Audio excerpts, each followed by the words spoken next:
Hey everyone, this is Elias with RevMatch Media. Today we are going to be looking at the Land Rover Discovery Sport SE. We're going to take a look at some of the good things that I like about it and some of the things that I think can improve. Let's go check it out.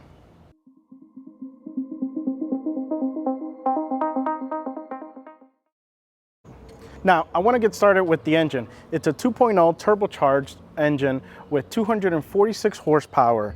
Now, this thing feels peppy, but there's something that just isn't right. So it is connected to a 9-speed automatic, and it has a 4-wheel drive system or all-wheel drive system. And the transmission is great when it gets the right gear.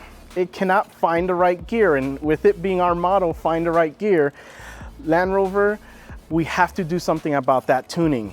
What I mean by that is when you're going to take off the line, it appears to be in first, which is perfectly fine, but first is really short, so it really just takes you off the line extremely fast, which you may not want that. And once you're kind of cruising on the highway, if you want to go on an on-ramp or you just want to pass someone, when you accelerate, the gears don't go down enough. It's like it's 1 or 2 gears sometimes short of what it should be. What I mean by that is, you know, you accelerate and you see the RPMs climb. It does redline at 6,500, but it only goes, when you accelerate, it goes to about a gear that's about 4,000 or just short of 4,000. And the turbocharge isn't spooling up enough, or you don't have enough momentum in the engine to really see the power or feel the power to pass that car. So that's probably one of the things that may need to change. The transmission is great because when I was doing it, moving it manually, it was awesome. It moved very fast. So I know the transmission and the engine are, you know, a great combination together. It's just the tuning that I think needs to be worked on. Another cool thing that I like about this is it's got a snorkel. Like, how awesome is that? It's got a little mini snorkel in here because this guy, you can put it in pretty deep water. And, you know, obviously we don't want the intake to suck in any water. So it does have a little snorkel here, and on the top of the hood is where it goes into, and, you know, it grabs the cold air in. Pretty cool little thing. Now, when we come down to the wheels, we have the premium 20-inch wheels wrapped in 235/50s from Pirelli. They are the Scorpion Zeros. It's extremely quiet, especially with the suspension with this. It's very smooth. It's very quiet. It has grip, especially with the 4-wheel drive system or all-wheel drive system. It's been grabbing the road with no problem, no hesitation, and it's really just a very quiet ride. So great combo here. Now, tons of cars have the keyless entry, but this one takes it a little bit further. You have the typical, you know, put your hand on the handle and it unlocks it, but this one has a little circle, a little indentation on the handle that locks the car. But it's a little bit better than just one handle. If you actually follow me over here, the back ones have it as well. This is great because you have, when I was taking out my son from the back seat, I was able to grab him, and I didn't have to fetch from my remote in my pocket for the key fob. I didn't have to walk around with him to go to the driver's side and lock it. It was a very simple touch on his side that just locked the car, or locked the Land Rover, which was, like I said, it's a great little feature that if you don't have or haven't experienced, you didn't realize that you needed this. And as a parent, like I said, you know, you have a 5-year-old trying to run around and you want to make sure he's safe. So definitely having this on both, in fact, all 4, is a great little feature that I loved in this guy. Now, when we come to the back, we have our tailgate, which you open up typically, you know, with a remote or with the button on there. I would have liked something a little bit different, maybe like the Telluride, where you have, you know, just your presence near the back, it opens up. We don't like the kicking at the bottom. trying to find that little sensor, but it really does the job. And when you open it up, you know, opens up on its own, so it's not one that you have to lift off, so lift up. So if you're carrying cargo, you're able to, with no problem, open it up. And plenty of space. You can also close it with the remote or press the button that's right there to get it closed. There's plenty of space in the back. This is a third row seating SUV. I can tell you that with 2 rows, it's not the biggest for that third row. So we'll take a look inside. Let's go. Coming to the door, something that was a little difficult to get used to, and I still am not 100%, is the placement of the power window controls. With them being up here, my hand is usually resting at the bottom, and you know, typically you have them on the armrest or near the armrest. So having it up here was a little bit difficult to get used to. Not 100% sold on this. Now, when we come down a little bit, we have the Meridian sound system. This is the more premium level system. Out of the box, so to speak, wasn't the best. You had to really fine tune it, and even then with the fine tuning, it's not 100% there compared to other systems that I've heard that are significantly cheaper. One thing that's great about this door though, is when we do come down a little bit, we have this. So this seals the water out. So you can really get this guy in a good depth of water, as we saw with the snorkel helping us out in case, you know, we need to go a little bit off-roading with this little mall crawler. These seats are nothing but comfortable. They're very, very comfortable. You know, I can definitely see myself doing a cross-country trip in these without a problem. So these seats are definitely a plus. We have this shifter. It's a little bit different than your typical shifter. Now, typically you would press the brake down and you would push the button, and normally for reverse, you would push it back down. Except when you go down, it actually goes to drive. So think of this as if, let me put it back in park by just simply pressing that button. Think of it as we're currently here in the P. And if we want to go to reverse, you hold down the button and you go forward. Yeah, it can be a little confusing, but I can tell you that after getting used to it for some time, it's definitely a cool little thing. I'll show you. We want to go into drive, push the button and pull back to go forward. And what's a great little feature is the park button. So no matter in what gear you're in, you can push the P and you're in park. So no need to switch that over.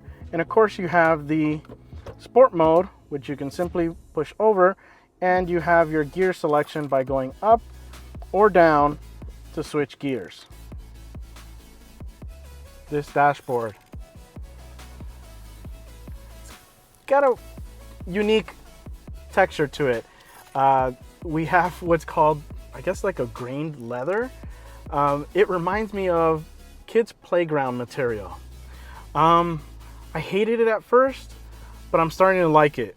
I don't know why, but I really am. So the only thing I can see it maybe being a problem with is cleaning it with a microfiber cloth. I feel like those little ripples or that texture may catch it and you'll see more lint. So you'll probably be dirtying it more, but it definitely feels like, you know, great material. It definitely feels durable. Now, when we come over here to the softer parts here, this is great. I love the feel of this. I feel like this should be on top, but not sure how the sun would treat this bottom part. I can tell you that this will outlast a lot of other materials because we've seen them on kids' playgrounds and it lasts a long time. When we take a look at the steering wheel, it's definitely squared off, but there's some cool features with it. So over here you have your volume button, but it's not just the buttons that you press up and down. You can actually spin this guy around to raise the volume or lower the volume. It's actually a cool feature. So it's like a touch sensitive thing, and when you press the menu, you can see that you can navigate by simply pressing up or down, and you can see it's a dynamic menu or dynamic button. Heads up, that's what you see. One of my favorite things about this Land Rover is the heads-up display. It is so bright. This is probably one of the hardest things to record on camera, and you can see that it is easily visible. So there's a couple of things you can see on the heads-up display. You have the lane assist, so you can see those dotted little lines there are indicating that obviously if you're drifting off one lane or another, it'll indicate there. We also have your speed limit. So you can see right now we are in a speed limit of 15 miles an hour. We're in a parking garage. And you also have your speed. So right now we're stopped, which is why we're seeing 0. And your gear. So your gear right now, obviously it's showing in park, but once I move it over to drive, you can see that. Now this is a unique feature or different. When you go into sport mode, it will show you the RPMs. It's not the best case of it. As you can see, it is not going to really show you when to shift. It's going to be pretty hard to visually see that, or but you can shift slightly before it. The other thing as well is if I drop my gear into manual mode, you can see that it's going to tell me what gear I'm in with this. So definitely awesome job, Land Rover, for making probably the brightest heads-up display that I've seen. Now this is the infotainment system on the Land Rover. It's okay, nothing too exciting, nothing revolutionary really. It does have your standard Apple CarPlay that you can connect. You also have your backup camera that you can activate and see. There's a bird there, there's 2 birds there. You also have your parking assist, which will indicate with the sensors when you're close to an object. And we have the 4x4 mode, which is if you want to go off-roading with this, which is pretty capable. It was definitely a lot of fun getting a little bit off-road. You have your low traction launch. This was excellent. I was in a little bit of a soft, muddy situation, and this helped me get off the that terrain without a problem, without worrying about getting stuck in it. So definitely is a great little feature. I may be a little bit dark right now. It's a little bit dark in here than what you've been seeing earlier, and that's because we've had the moonroof open this whole time. It's a massive moonroof. Just one little button and you really let the outside in.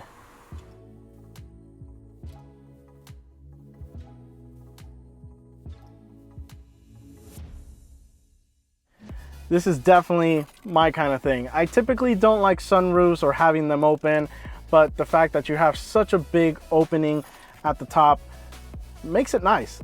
Like I said, it definitely brings nature in.